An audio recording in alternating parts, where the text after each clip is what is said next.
All right, so two ways you can fundamentally improve your sales in 2024. So number one, stop talking about yourself, because this is what salespeople do. They start to pitch, they start to go on and on about their solutions.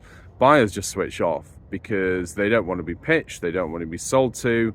So you need to learn very quickly how to stop talking and how to get your buyers to open up and to share their problems in their world. The way you do that is through asking good questions, and the way you have a natural conversation is by asking contextual questions based on their answers. So you don't need a long list of questions, you just need to really pay attention to what they say so that you can question within what they have given you and you can clarify and confirm what exactly they mean. So number two is to stop going to your solution too quickly.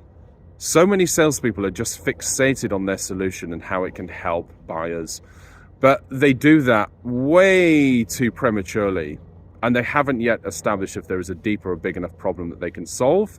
So you need to make your conversations solely about the problems, and the solution will come as a natural addition to that once you've established if there is a big enough problem that you can solve. So don't talk about yourself, talk about your prospect, and talk about the problems, not your solutions.